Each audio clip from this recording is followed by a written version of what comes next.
저는 지금 열왕기서를 묵상하고 있는데요. 열왕기서의 몇 곳을 함께 좀 읽어보겠습니다. 우리에게 이미 아주 익숙한 본문들이실 터인데요. 그래도 한번 읽어보겠습니다. 열왕기상 15장 34절 읽겠습니다. 바아사가 여호와 보시기에 악을 행하되 여로보암의 길로 행하며 그가 이스라엘에게 범하게 한 그 죄 중에 행하였더라. 열왕기상 16장 19절 이는 그가 여호와 보시기에 악을 행하여 범죄하였기 때문이라. 그가 여로보암의 길로 행하며 그가 이스라엘에게 죄를 범하게 한 그 죄 중에 행하였더라. 열왕기상 16장 26절 느바세 아들 여로보암의 모든 길로 행하며 그가 이스라엘에게 죄를 범하게 한 그 죄 중에 행하여 그들의 헛된 것들로 이스라엘의 하나님 여호와를 노하시게 하였더라. 16장 31절 느바세 아들 여로보암의 죄를 따라 행하는 것을 오히려 가볍게 여기며 시돈 사람의 왕 엣바라의 딸 이세벨을 아내로 삼고 가서 바알을 섬겨 예배하고 22장 52절 그가 여호와 앞에서 악을 행하여 그의 아버지의 길과 그의 어머니의 길과 이스라엘에게 범죄하게 한 느바세 아들 여로보암의 길로 행하며 왕하 3장 3절 그러나 그가 느바세 아들 여로보암이 이스라엘에게 범하게 한 그 죄를 따라 행하고 떠나지 아니하였더라. 왕하 10장 29절 이스라엘에게 범죄한 느바세 아들 여로보암의 죄 곧 베델과 단에 있는 금송아지를 섬기는 죄에서 떠나지 아니하였더라. 왕하 15장 16절로 18절 그때 므나헴이 디르사에서 와서 딥사와 그 가운데 있는 모든 사람과 그 사방을 쳤으니 이는 저희가 성문을 열지 아니하였음이라.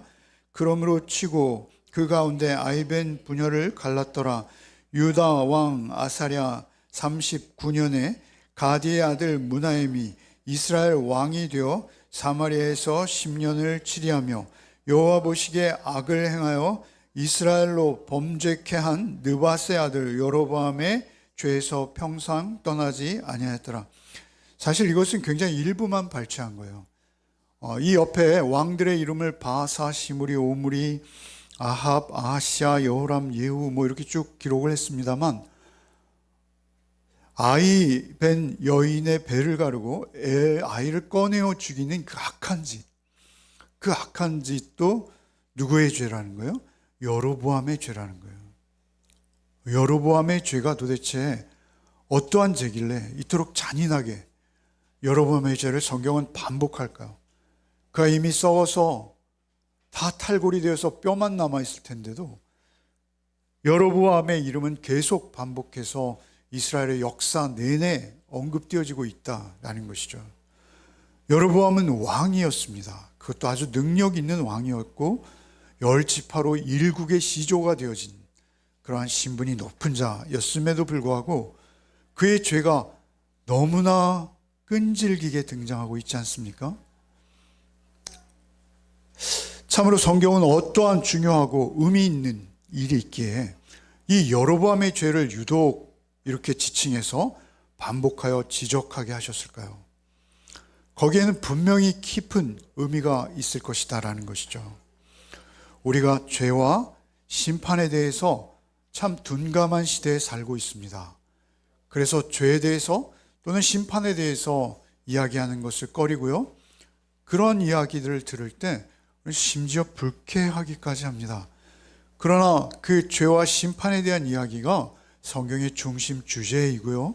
그리고 여로보암의 죄는 구약의 이스라엘 역사에 내내 흐르고 있는 가장 중요한 죄 중에 하나예요. 마치 죄의 대명사처럼 불려지고 있는 이 여로보암의 죄가 과연 무엇이고 얼마나 끔찍하게 하나님께서는 이토록 여로보암의 죄를 언급하실까? 오늘 우리가 그것을 한번 같이 나누었으면 합니다. 여러분 25절 말씀 오늘 본문이니까요. 한 절 한 절 읽겠습니다. 여로보암이 에브라임 산지에 세겜을 건축하고 거기서 살며 또 거기서 나가 분회를 건축하고 예, 참으로 아이러니하지 않을 수 없어요. 여로보암이 왕이 된 이유는 무엇이었냐면 솔로몬이 너무나 많은 공사를 했기 때문에 그래요. 역군들을 너무나 많이 부른 거예요. 그래서 도저히 생업을 이어갈 수 없을 정도로 그들의 멍에가 무거웠어요. 그래서 우리의 멍에를 좀 가볍게 해달라 라는 그 이유로 인해서 나라가 쪼개졌어요. 심지어 나라가 갈라선 이유가 어떤 이념도 아니고 어떤 노선도 아니고요. 노역을 가볍게 해달라는 것이었습니다. 그래서 그 노역을 가볍게 해줘야 될 명분을 가지고 왕이 된 여로보암이 놀랍게도 왕이 되자마자 세겜을 건축하고 분회를 건축하고 그리고 또 나아가서 이제는 한 번 더 디르사로 수도를 또 옮기기까지 해요. 그러나 사실 여로보암의 죄는 이러한 죄는 약소합니다. 이러한 죄는 오히려 죄라 하기도 민망할 정도로 하나님께서는 여기에 대해서 언급하지 않으십니다. 하나님께서 관심을 가지신 죄가 있어요. 그것은 무엇입니까? 26절, 27절 한번 같이 읽겠습니다. 그의 마음에 스스로 이르기를 나라가 이제 다윗의 집으로 돌아가리로다. 만일 이 백성이 예루살렘에 있는 여호와의 성전에 제사를 드리고자 하여 올라가면 이 백성의 마음이 유다 왕된 그들의 주 르호보암에게로 돌아가서 나를 죽이고 유다의 왕 르호보암에게로 돌아가리로다 하고, 그가 한 가지 마음에 스스로 이른 것이 있어요. 사실 이것은 우리가 보기에는 그리 큰 죄라고 여겨지지 않아요. 우리도 흔히 하는 생각들일 수 있습니다. 그가 생각한 건 무엇입니까? 나라가 다시 다윗의 집으로 돌아갈 것 같다. 불안하다. 근심된다.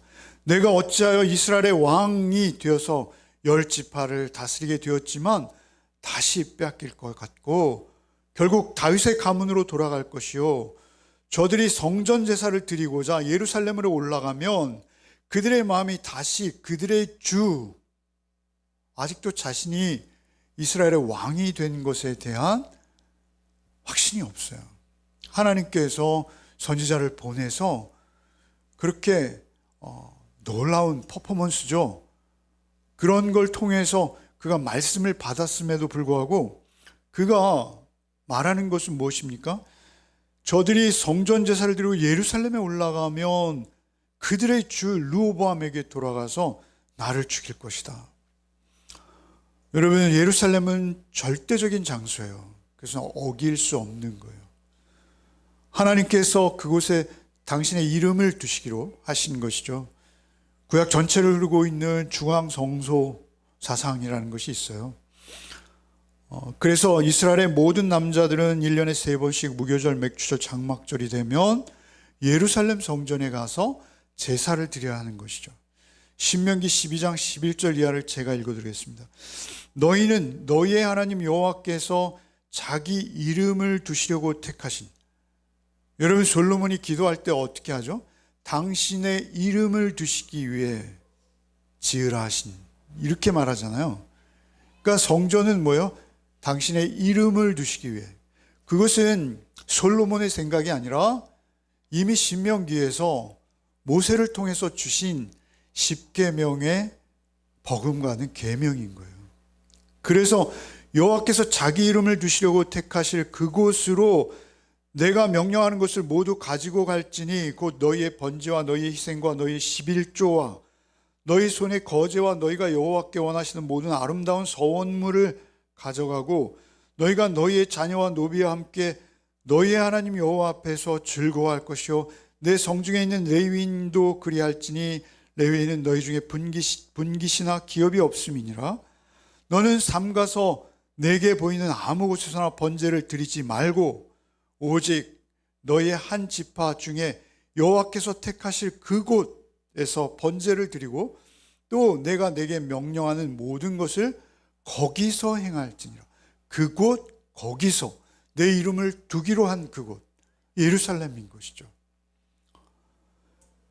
자기 이름을 두기로 택하신 그 예루살렘, 오직 여호와께서 택하신 그곳, 그곳의 중요성과 그곳의 가치를 알기에 여로보암 더욱 두려운 거예요.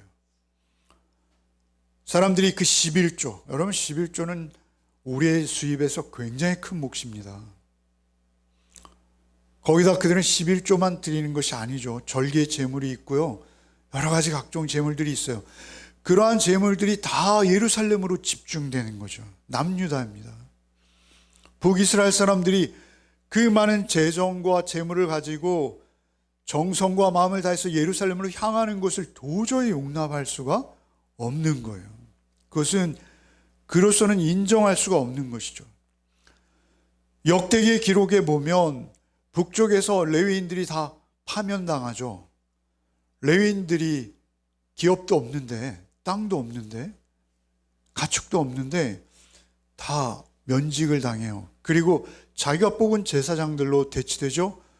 그래서 그들이 역대기에 보면 남유다로 남하하죠. 생명을 걸고 탈출합니다. 그때 경건한 자들 각 지파에서 그들이 함께 넘어오는 그러한 모습들이 있죠. 사실 열왕기에는 없는 모습입니다만 여로보암으로서는 그것을 막아야 되는 거예요. 그래서 자신의 스스로의 생각과 마음에 그것은 아주 절대적인 것이었어요. 거기다 그것만 있는 게 아닙니다. 여로보암이 걱정하는 것은 자신과 지금 전쟁의 상태로 대립 중에 있는 르호보암. 르호보암의 할아버지죠. 다윗 때 이스보셋. 사실은 남유다는 헤브론을 근거로 해서 다윗이 통치하고 있었어요. 7년 동안. 그런데 북이스라엘은 사울의 아들 이스보셋이 왕이 되어서 역시 열지파를 다스리고 있었어요. 그런 상황에서 놀랍게도 이스보셋은 자기 안에서 일어난 어떤 암살조로 인해서 어떤 형제 둘에 의해서 죽임을 당하고 그 목이 달아나 다윗 앞에 놓이게 되죠. 그 역사는 바로 그 목전에서 일어났던 역사입니다. 그런 역사가 되풀이되지 말란 법이 없죠. 그러니 여로보암으로서는 종교적으로나 정치적으로나 모든 면에서 예루살렘으로 그들이 내려가는 것을 절대 허락해서는 안 되었다라는 것이죠. 그 마음에 스스로 이르기를 나라가 이제 다윗의 집으로 돌아가리라. 그들이 예루살렘으로 가면 그 마음도 그들의 주 르호보암에게 돌아가고 결과 나를 죽이게 될 것이다 라는 것이죠. 그래서 꾀를 내는 거예요. 그 꾀를 내는 것이 이제 28절부터 기록된 오늘의 본문이죠. 같이 읽겠습니다. 이에 계획하고 두 금송아지를 만들고 물에게 말하기를 너희가 다시는 예루살렘에 올라갈 것이 없도다. 이스라엘아, 이는 너희를 애굽 땅에서 인도하여 올린 너희의 신들이라 하고, 하나는 베델에 두고 하나는 단에 둔지라. 이 일이 죄가 되었으니 이는 백성이 단까지 가서 그 하나에게 경배함이더라. 28절에 이에 계획하고 이렇게 표기되었습니다만 이 히브리어의 의미는 논의했다, 협의했다 이런 의미예요. 북이스라엘에 자기의 참모들이 있었겠죠. 그 참모들과 함께 논의하고 협의한 거예요. 그래서 금송아지를 세우기로 작정한 것이죠. 그 목적은 이거죠. 너희가 다시는 예루살렘에 올라갈 것 없다. 이스라엘아, 이제 너희를 애굽 땅에서 인도하여 올린 너희의 신들이 너희 앞에 있다. 이렇게 말하는 거예요. 이것은 우리가 잘 아는 출애굽기의 아론이 만들었던 금송아지 형상이요, 애굽의 신을 모방한 풍요와 다산의 신이죠. 그 금송아지가 하나님이 되는 거예요. 하나님. 그러니까 그들이 하나님을 버리거나 하나님을 배반한 게 결코 아니에요. 여러분, 성경에서 우리가 죄라고 말할 때 사실은 세상 사람들은 죄가 뭔지도 모르는 사람들이에요. 성경은 세상 사람들에게 관심이 없어요. 오히려 세상 사람들은 그저 이방인이죠. 그들은 우리가 전도해야 될 대상이고 우리가 섬겨야 될 대상이요. 그들의 영혼 구원을 위해서 우리가 썩어진 미랄이 되어야 된다라고 성경은 말해요. 그들을 정죄하진 않아요, 아예. 솔로몬의 기도에서도 이방인을 위한 기도에서는 죄를 언급하지 않잖아요, 유일하게. 그건 이방인이에요.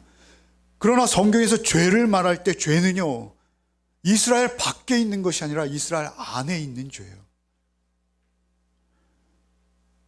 오늘날 우리가 말하는 죄도요, 사실 우리는 교회 안에 있으니까 나는 죄와 상관없고 나는 이제 구원 얻었어가 아니고요. 성경에서 말하는 죄는요, 놀랍게도 이스라엘 안에 있다는 것입니다. 여러분, 그렇다고 흉악한 이단이라든지 우리가 분명히 구별할 수 있는 그러한 집단들에게 죄라고 말하지 않아요, 성경은. 죄라고 말할 때 자신이 스스로 정통이라고 이야기하고 나는 이스라엘이야, 나는 교회에 속했어, 나는 교단에 속했어 라고 말하는 그들 가운데 죄가 죄인 거예요. 사실은 그래서 죄는 말이죠, 놀랍게도 우리 가운데 늘 또아리를 틀 수 있다라는 것이죠. 그 죄의 성격은 무엇이냐면요, 하나님을 말씀에 기록된 대로, 말씀에 계시된 대로, 말씀에 드러내신 대로 그 하나님의 인격과 이름에 깃든 하나님의 성품과 상관없이 내 편의대로, 내가 알고 있는 범위에서 인간의 이성으로 그렇게 재단하고 판단해서 그 안에 하나님을 가두는 거예요. 그게 죄입니다. 여러분, 하나님 그렇게 갇히시는 분이 아니죠. 하나님은 인격을 지니신 분이시죠. 여러분, 하나님은 인격을 지니신 실체이십니다. 그래서 우리가 성경을 읽을 때, 하나님을 대할 때 하나님의 성품을 배우기 원하는 거예요. 하나님은 어떤 하나님이신가? 늘 우리가 묵상하는 이유는 하나예요. 하나님은 어떤 하나님이신가? 하나님은 공의와 사랑의 하나님이세요. 인격이세요. 실제하는 인격으로 우리가 믿는 거예요. 영이라 우리의 눈에 보이지 않으나 하나님은 정의와 공의와 사랑의 하나님이심을 내가 믿고 그 믿음 위에서 나의 삶을 살아가는 것이 그리스도인인 것이죠. 그런데 죄는 무엇이냐면 그 하나님을 내 마음대로 요리하는 거예요. 바꾸는 거예요. 내가 편한 대로. 그래서 제가 여러분에게 늘 드리는 말씀이 있어요. 말씀에 주목하십시오. 말씀을 보십시오. 다른 목사님들의 설교도 많이 들어보십시오. 그래야 판단할 수 있습니다. 우리의 관심은 오직 진리입니다. 진리. 성경에 기록된 진리예요. 제가 여러분에게 전하는 말이 아니라 성경에 기록된 진리라는 것이죠. 그것을 우리가 그 중심을 정확히 우리의 편의대로가 아니라 그 중심을 깨우치기 원하는 것이에요. 그래서 하나님은 우리의 부모님이 실제하듯이 어머니의 인격이 있고 아버지의 인격이 있잖아요.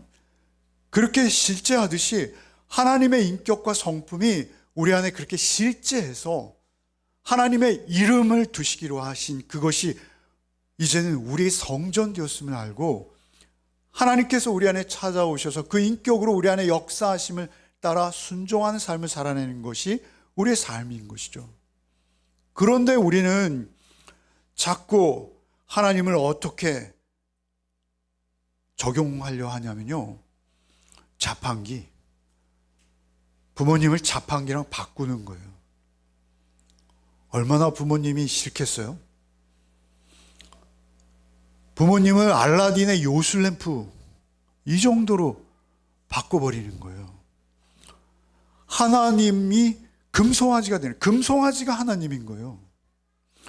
세상과 다름이 없는 거죠. 세상이 섬기는 우상과 귀신과 사주단지와 똑같은 거예요. 그냥 하나님도 그 중에 하나일 뿐인 거예요. 그게 가장 무서운 죄예요. 사실 우리가 경계해야 될 죄는요, 다른 어떤 여러분이 선하다 악하다 어떤 행위를 하나 내놓았다 그런 것이 중요한 것이 아니라 우리의 존재와 근본이 우리의 뿌리가 어디를 향하고 있는가가 성경이 말하는 죄인 거예요. 여로보암의 죄가 이토록 언급되는 이유는 하나입니다. 그가 하나님을 자기의 편의대로 자기의 이해관계를 쫓아서 자신의 계산으로 금송아지를 하나님으로 칭한 거예요. 그런데 이러한 실수는 우리에게 늘 있을 수 있다는 거예요. 그러한 실수가 우리에게 일어날 때 우리의 인격은요, 우리의 삶은 그야말로 민망한 수준으로 떨어지는 것입니다.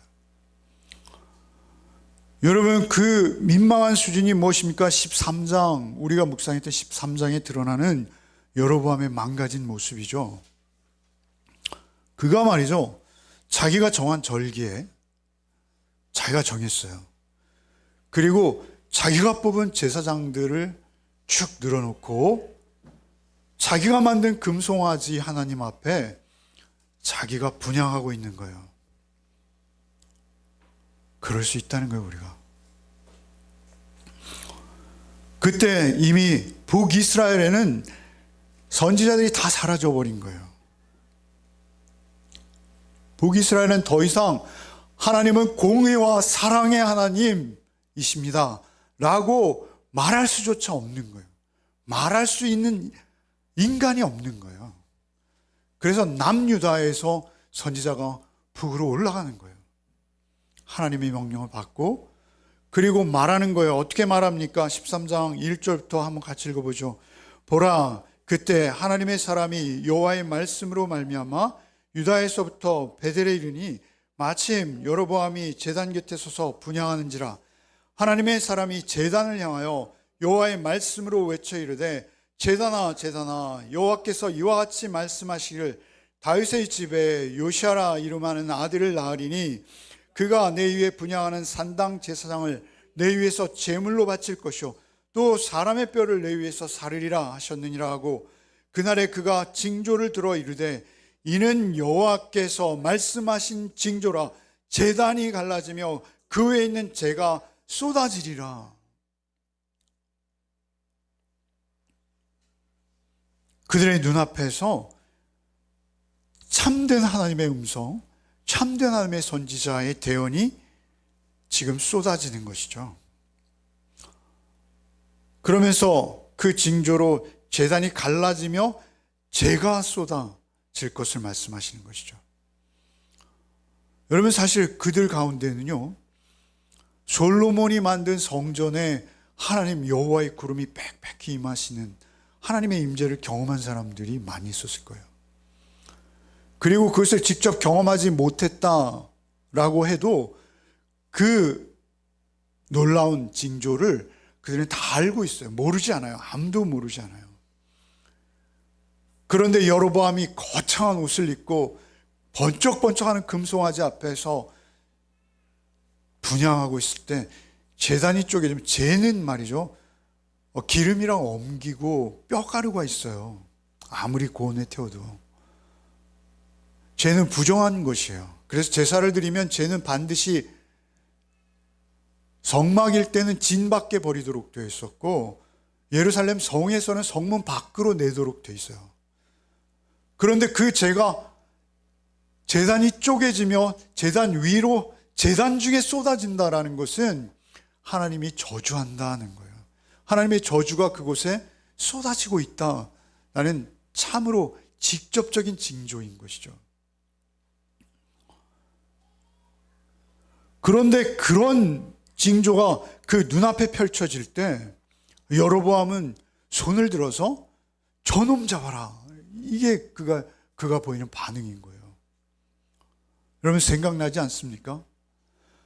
다윗이 만조백관이 보는 가운데 나단이 와서 그 양 한 마리를 뺏은 자가 바로 당신이요 라고 할 때 그가 즉시 무릎을 꿇습니다. 여로보암은 저놈 잡아라 라고 하는 거죠. 그때 그의 관심은 하나님께 없는 거예요.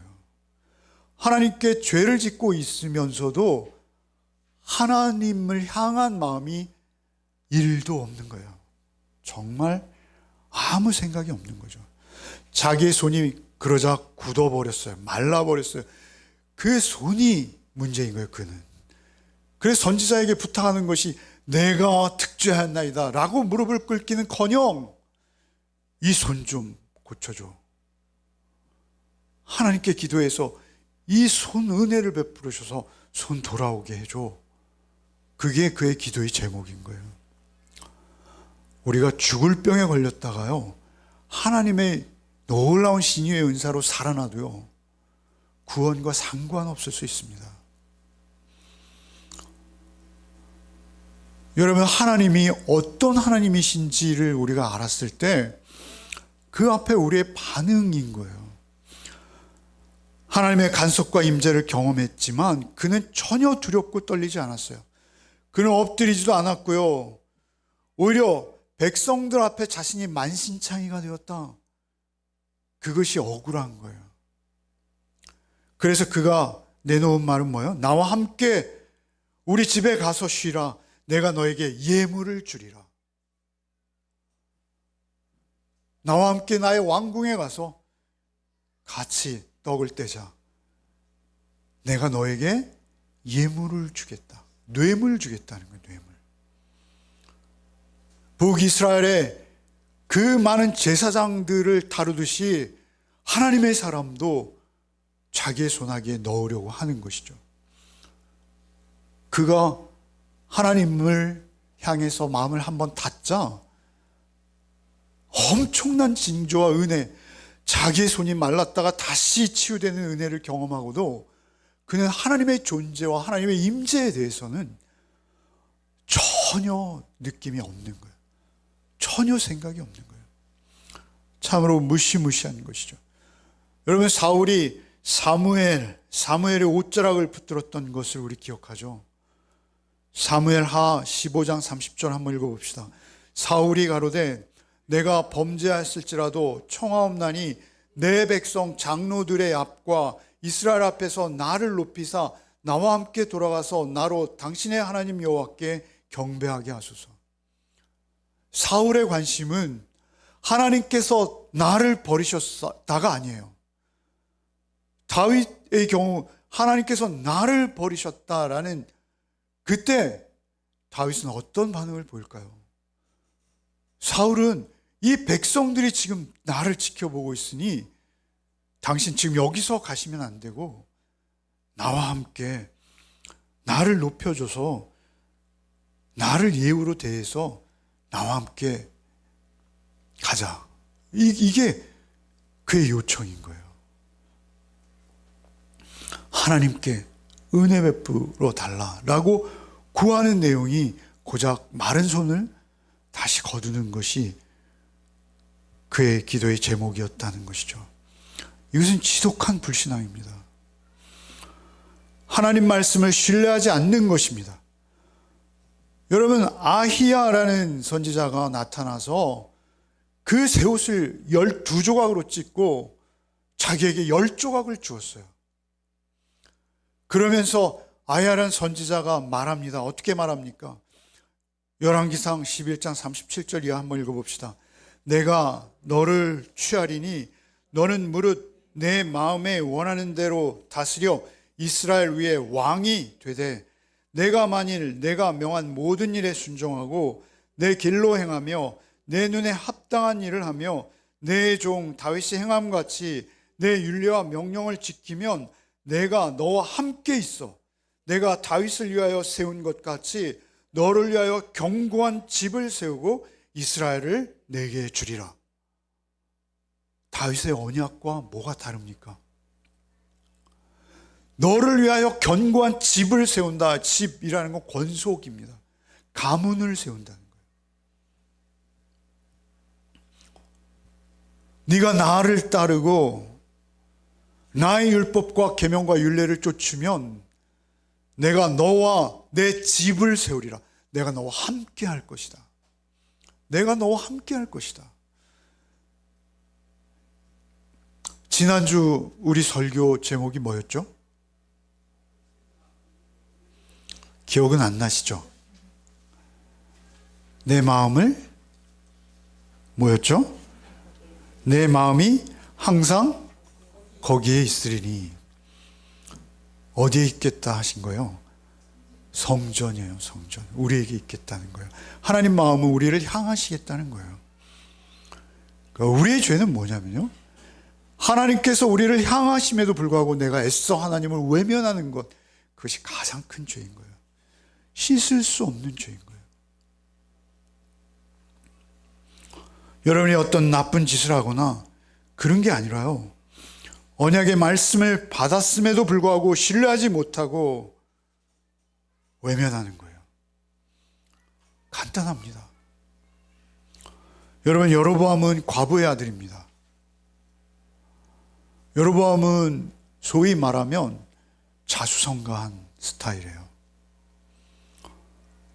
여로보암은 모든 것을 스스로 해결을 했어야 했을 거예요. 그가 막노동을 하다가 거기서 10장이 되어지고, 10장을 하다가 백부장이 되어지고, 그러다가 그가 지휘자의 자리에 오르고, 그리고 결국 솔로몬의 눈에 들 만큼 큰 그러한 사람이 되어지는 과정은 순탄치 않았을 거예요. 왕의 눈에 띄기 위한 최소한의 자리까지 올라가기 위해서 그가 얼마나 성실했겠어요. 얼마나 최선을 다하는 삶을 살았어요. 아무 빽도 없이. 고아와 과부가 성경에서 말하는 가장 불쌍한 사람들이지 않습니까? 그런데 그 과부의 아들로서 그는 거기까지 이르는 거예요. 그런데 그렇게 쌓아간 그것이 순전히 스스로의 힘이라고만 생각하는 거예요.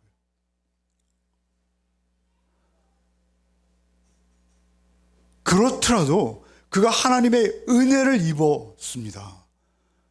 이제 하나님의 은혜를 경험했다면 그는 내가 이스라엘의 왕이 된 것은 내 힘과 내 스스로의 능력이 아니라 하나님께 선지자를 보내사 나를 지명하여 부르시고 나를 왕 삼으셨구나. 이러한 자아의식은 있어야 되는, 최소한의 자아의식이에요. 하나님께서 세우신 것이요, 하나님께서 이루신 것이구나. 여기에 대한 자아의식이 없다. 그것은 믿음이 없다라는 것입니다. 그리고 금송아지를 향해서 저 금송아지가 너희를 애굽에서 구원해냈다 라고 말한다는 건, 나를 구원하는 것은 오직 번쩍이는 금이 올시다, 이 고백인 거예요. 그렇게 그에게 있어서 하나님은 오히려 금을 많이 확보할 수 있도록 도우시는 그 정도의 하나님 이외에는 의미가 없는 거예요. 애굽에서 꺼내주신 하나님은 어떤 하나님이십니까? 여러분에게 있어서 나를 구원해내신 하나님은 어떤 하나님이십니까? 나를 그 불의와 추악한 정욕과 탐욕으로 쓰러져 갈 수밖에 없는 그 냄새나고 추한 자리에서, 그 애굽으로부터, 그 종된 노예의 삶으로부터 나를 끌어내신 하나님, 그 하나님이 금덩어리다 라고 여기는, 그렇게 하나님을 반영해낼 수 없는 거예요. 그의 삶 전부가 하나님의 은혜가 그의 턱 밑에 와 있는데도, 아니 그에게 말씀을 주셨고 언약을 직접 주셨음에도 그는 죄의 대명사가 되어버린 것이죠. 여러분, 저는 이 말씀을 묵상하면서 떠오른 말씀은 베드로서 2장 9절입니다. 하나님께서 우리를 뭐라 하시죠? 성경에는 그러나 너희는 택하신 족속이요 왕 같은 제사장들이요. 여러분에게 드린 호쿠마 주석을 한번 보세요. 베드로서 2장 9절을 보면 왕 같은 제사장이 아니라 왕과 제사장이에요. 여러분, 사실 우리의 신분은 왕입니다, 여러분. 저만 왕이가 아니고 여러분도 왕이세요. 왜 그렇습니까? 만왕의 왕이신 예수께서 나를 성전 삼아 내 안에 계시기에 여러분 왕이신 거예요. 여러분 이미 왕이세요. 그런데 그 왕은 어떤 왕이십니까? 섬김의 왕이에요. 자신을 내어주는 왕이에요. 그 왕은 사랑으로 백성들을 위해서 자신의 몸을 찢으시는 왕이라는 것입니다. 그분은 섬김의 왕이에요. 그리고 또한 제사장이세요. 그분은 큰 대제사장이세요. 짐승의 제물과 피를 받아서 1년에 한 번 지성소에 나가는 제사장이 아니라 자신의 몸과 살을 찢어서 나를 구원해 내시는 큰 대제사장이세요. 그분이 직접 제사장이세요. 그 사랑의 주님이 내 안에 제사장으로 나를 성전 삼으사 내 안에 지금 거하세요. 그래서 너희는 왕과 제사장이다 라고 성경이 우리를 부르시는 거예요. 그런데도 우리는 여로보암 아닌가요? 우리는 여로보암의 생각으로 하나님을 신뢰하며 왕과 제사장의 신분을 팽개치고 우리는 우리의 계산과 우리의 좁디 좁은 머리로 늘 이해관계를 따지며 여러분 그 한계 안에 나를 가두어 버리는 그런 존재들이 우리가 아닌가요?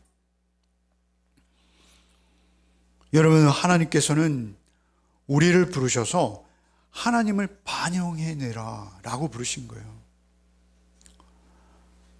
하나님께 영광 돌린다라는 것은 무엇이냐면요, 하나님의 인격과 성품, 그 형상을 회복한 자로 우리가 이 땅을 살아가라 부르신 거예요. 여러분, 여로보암의 정반대 대칭점에 있는 자가 누구죠? 다윗입니다. 다윗.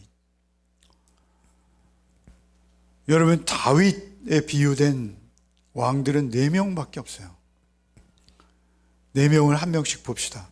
열왕기상 15장 11절 한번 읽어봅시다. 아사가 그의 조상 다윗과 같이 여호와 보시기에 정직하게 행하여. 다윗과 같다, 아사를 언급하는데 아사를 평가하면서 다윗과 같다 하세요. 그러면서 다윗의 어떤 면을 보신 거예요? 정직하게 행했는데 그저 정직하다는 것이 솔직함이 아니라 여호와 앞에서의 정직함. 우리의 중심을 보시는 여호와 앞에서 그의 정직함을 유지하기 위해서 시편에 보면 내 안에 정직한 영을 새롭게 하소서가 다윗의 기도의 제목이었어요.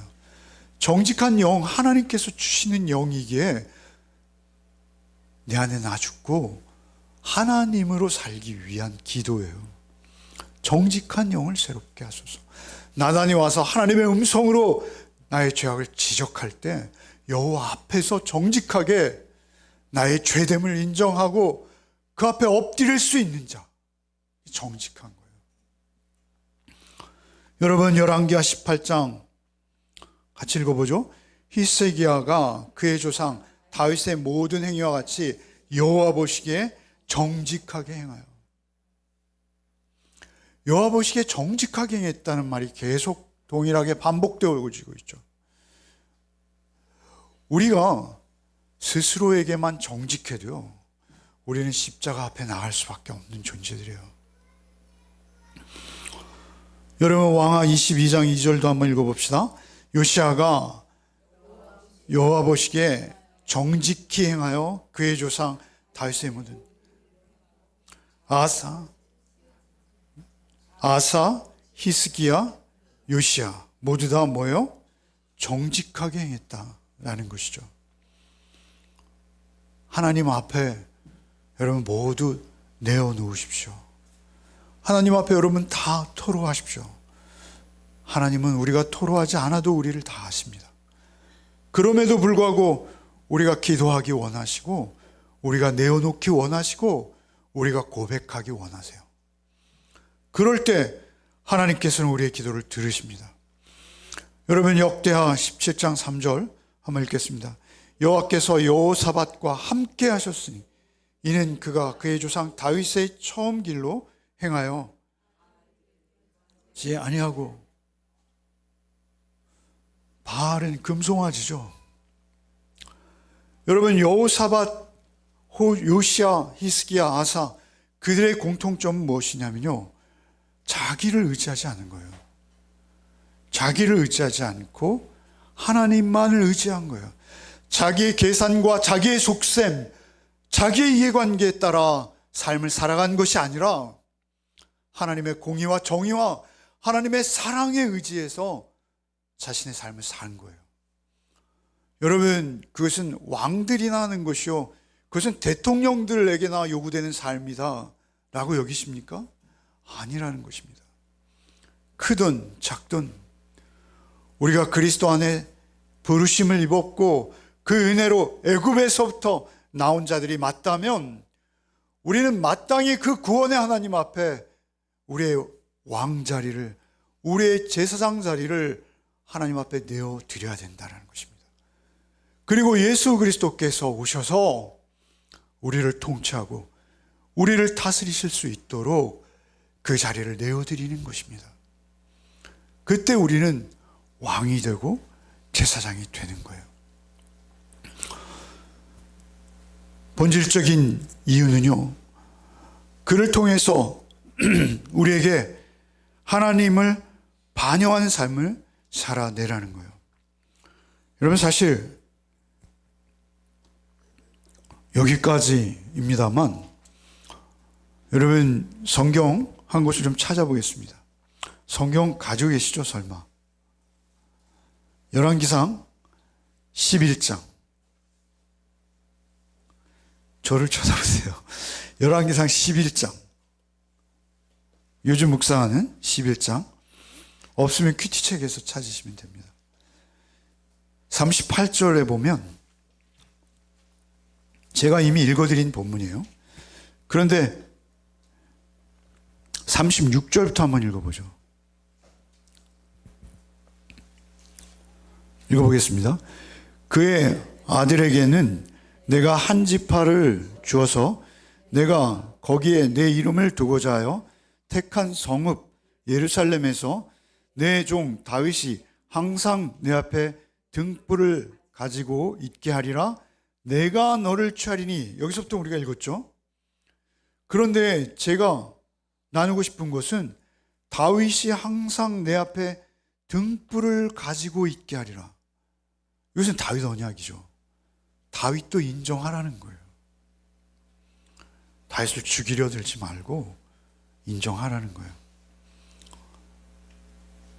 여로보암이 다윗을 인정하고 예루살렘을 받아들였다면 여로보암 인생이 어떻게 되었을까요? 그의 집과 가게는 어떻게 되었을까요? 그것은 하나님의 섭리 안에 있었을 거예요.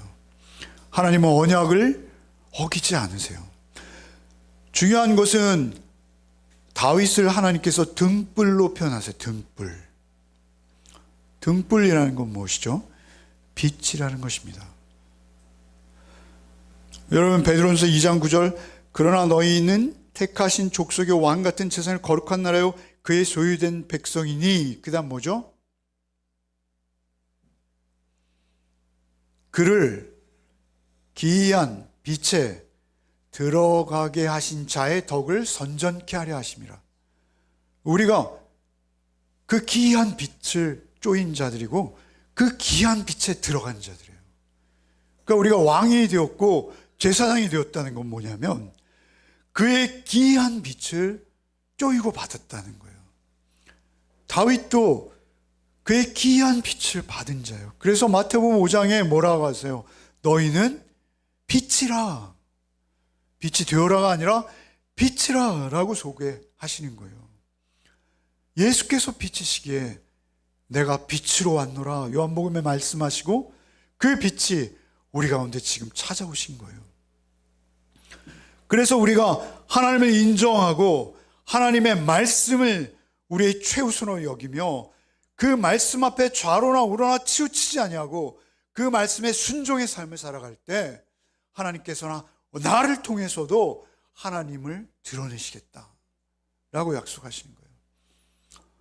여러분, 이 약속이 우리에게 주어진 것을 믿으시기 바랍니다. 여러분, 순종해 보십시오. 하나님의 말씀에 나를 쳐서 복종시켜 보십시오. 내가 손해보는 것 같고 내가 스스로 내 운명을 거꾸러뜨리는 것 같아도 그게 아니라는 것입니다. 하나님께서는 오히려 그때 더 어렵고 힘든 그때 하나님 더 가까이 오셔서 나와 함께 하시고 나를 붙들고 계시고 나를 통해서 하나님의 성품과 인격을 드러내 보여주시겠다라고 약속하시는 것이죠. 오직 주의 마음이 우리를 향해 있기 원하십니다. 그것이 지난주의 설교였고 오늘 설교의 제목은 뭐예요? 그의 마음이 스스로에게 있는 거예요. 우리의 마음이 우리 스스로에게 있는 자가 아니라 오직 주의 마음이 나를 향하고 있기에 나도 주의 마음 안에 그 부르심에 응답하는 자로 살아가는 또 한 주가 되시기를 바랍니다. 항상 주께서 우리의 마음 가운데 계시고 우리의 마음을 인도하시고 우리의 마음을 비춰 주시기를 원하십니다. 주님, 주께서 우리에게 주신 그 약속의 말씀, 내가 항상 너와 함께 하겠다는 주의 말씀, 내가 너를 성전 삼겠다 하신 주의 말씀, 그 말씀만이 우리에게 힘과 능력이 되게 하여 주옵소서. 오직 내 안에 나를 부인하며 오직 주님의 은혜, 그 구원의 은혜, 나를 구원하신 그 은혜에 보답할 양으로 주의 말씀에 순종하는 삶을 살아내는 한 주가 되게 하여 주옵소서. 작고 사소한 것으로부터 크고 놀라운 것으로 우리의 마음이 옮겨가고 발전하게 하실 줄 믿습니다. 오직 우리의 작고 사소한 것에서부터 주님의 마음을 닮아 왕 같은 제사장, 아니 왕이요 제사장으로서의 삶을 살아내는 한 주가 되게 하여 주옵소서. 예수 그리스도 이름 받들어 기도하옵나이다. 아멘.